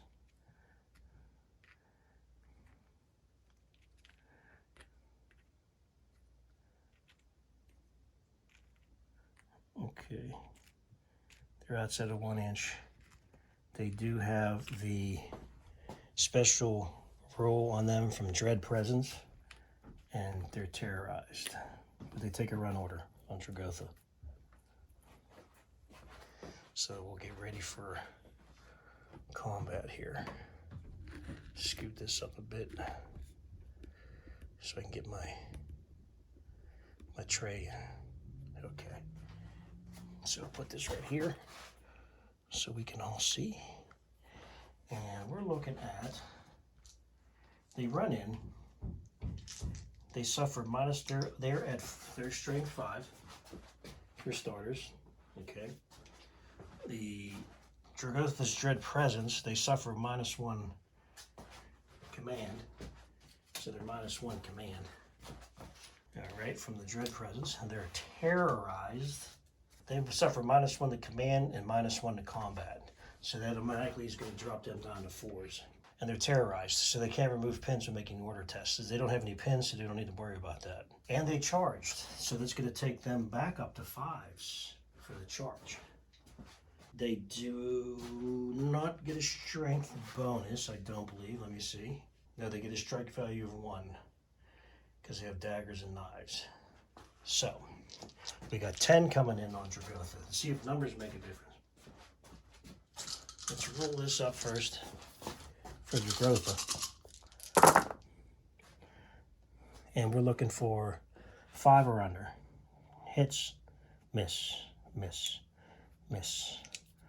5, 5. 10's a miss, 9's a miss, 9's a miss, and lots of 9s. So out of all of them, they hit 3 times. Okay.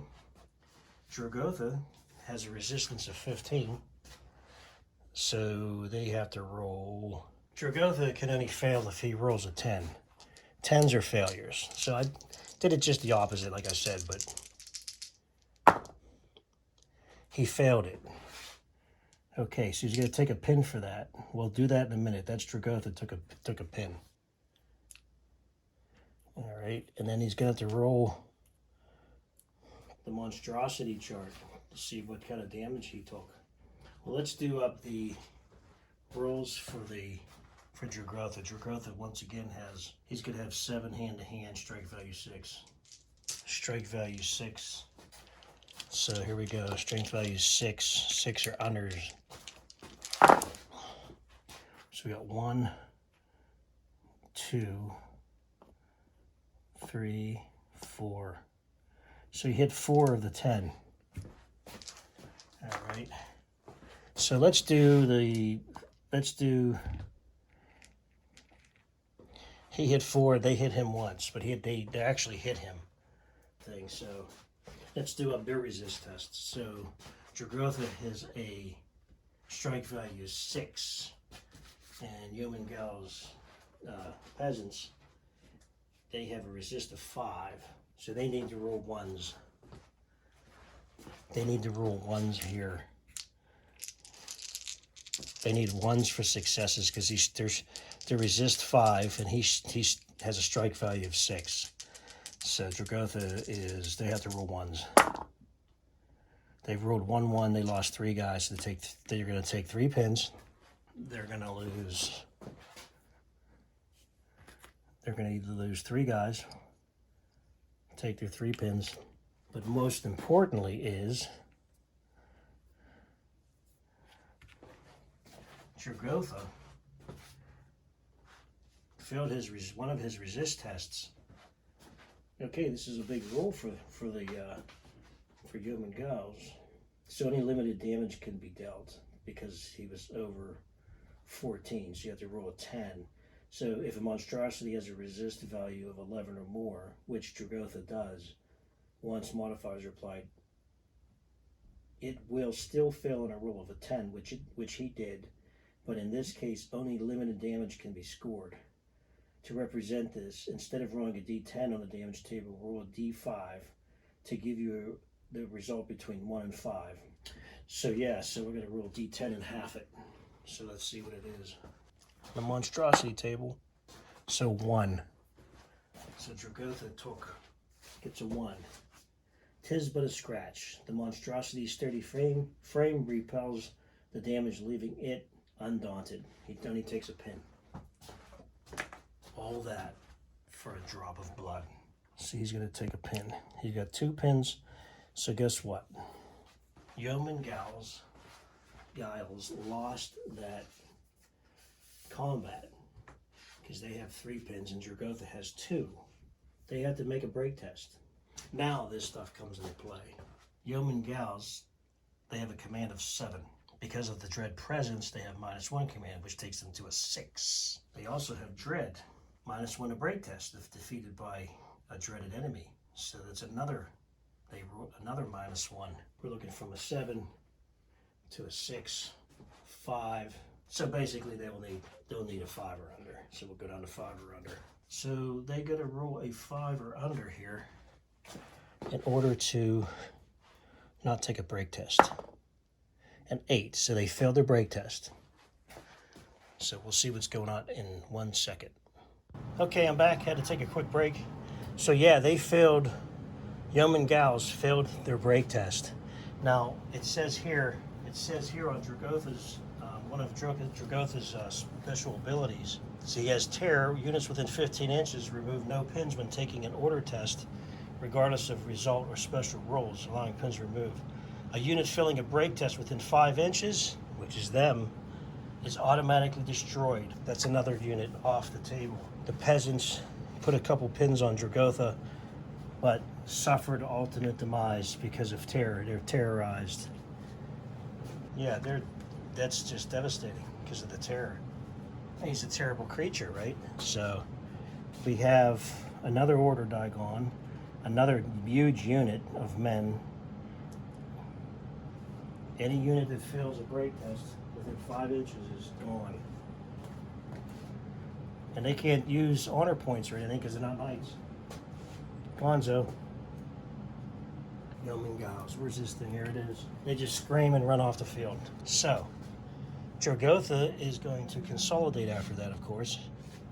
And he's just simply going to move up here outside of 1 inch on the archers. He still gets to go. He might take out that archer unit. He may take out the longbowman, Yeoman Huff. We'll see.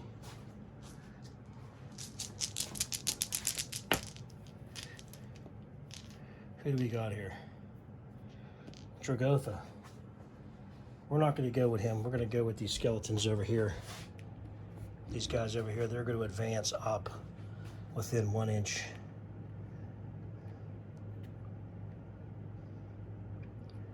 3. I'm sure that's well within 5 inches because they can't get too far anyway. The knights are going down like nobody's business. So they took an advance order. Going back to the bag. Oops.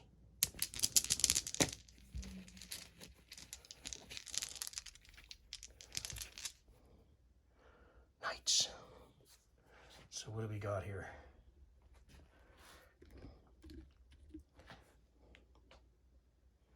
Who do we got over here? Let's see who didn't go. Sir Cratch's unit didn't go.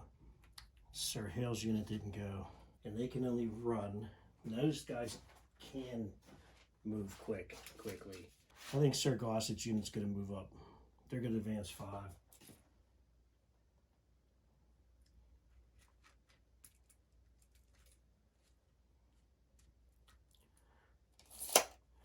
They're going to advance up.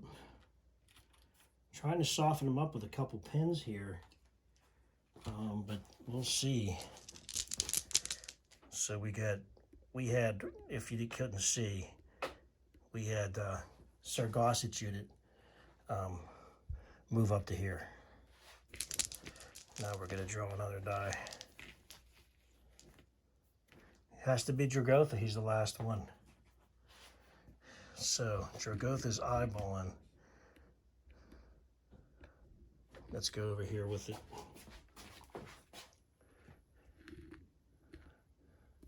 Dragotha's eyeballing the archers in front of him. And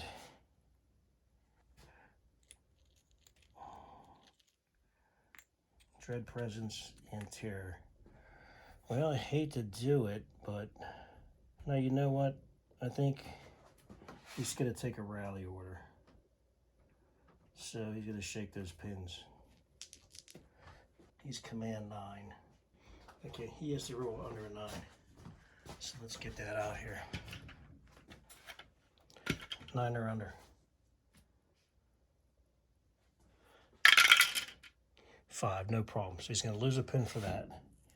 Then he's going to automatically lose the other pin because he rolls a d6. 6, so he loses those 2 pins. That's it for him.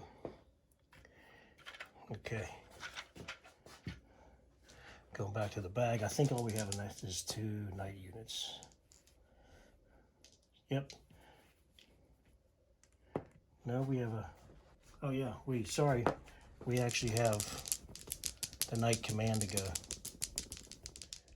Or the skeletal knights.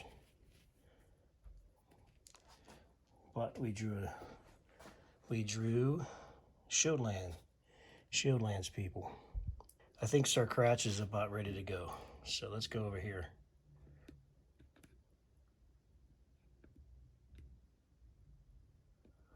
Sir Cratch.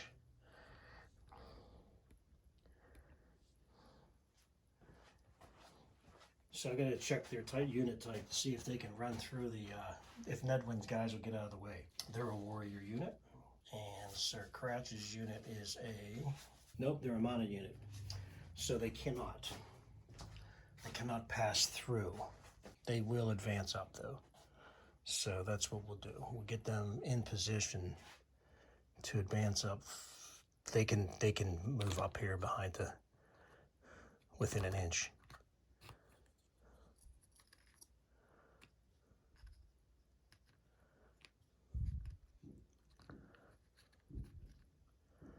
Sir Cratch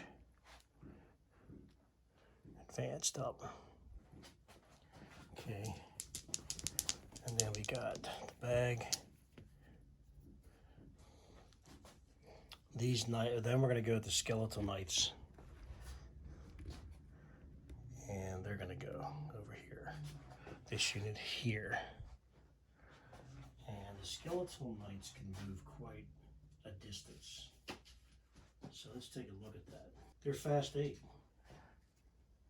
8, 16, 24. This is setting up to be a battle here.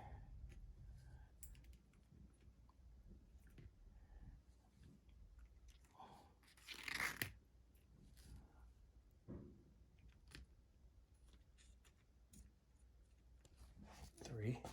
Let me go over here and put this over here so you can see where everybody's moving. They sprinted.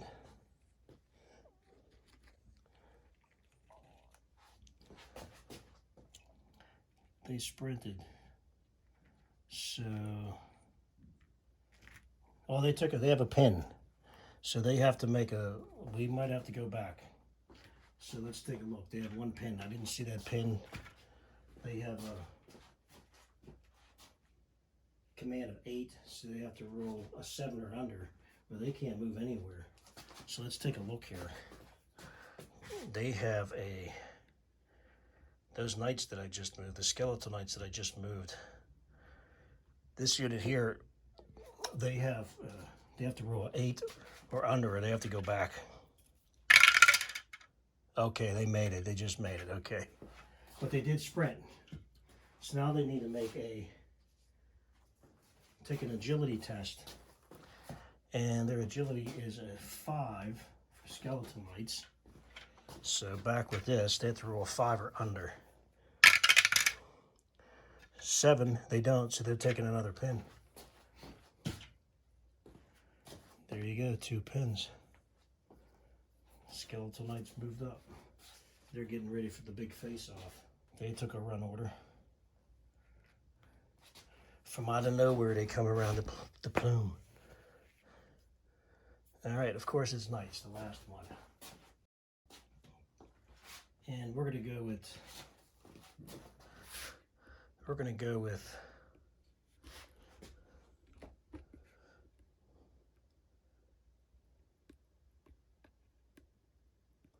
Sergeant Hale's unit. And I think what we're gonna do with him is advance him up, or give him a run order. I think we're going to give him a run order so I get some more distance out of them.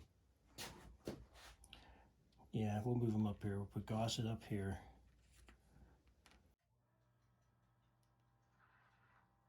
One, 2, 3, 4, 5. Give him a run order.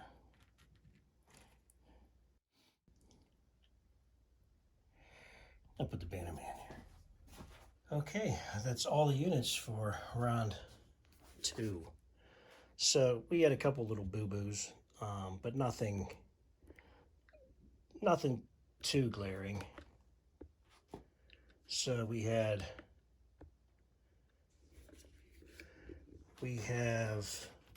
lost, let's see what we did here.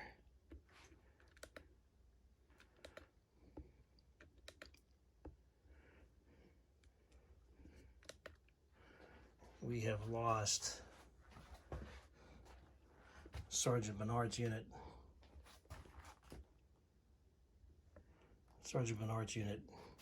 We lost a chariot. We lost Sergeant Leek and Yeoman Gnolls. So only because Dragotha's on a rampage. And this is the table as of right now. We have the zombies. We have this whole undead horde moving forward.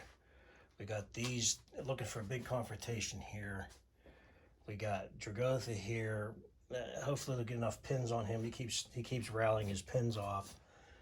We have a battle kicking off here. Creed the Mystics here. Sergeant Olivard on this side. We have archers. So yeah, it's gonna get busy here in a little bit with as far as, we'll see what happens this round. A lot of knights coming up on Dragotha. They lost most of their yeomen already. The only yeomen left are Yeoman Bros over here.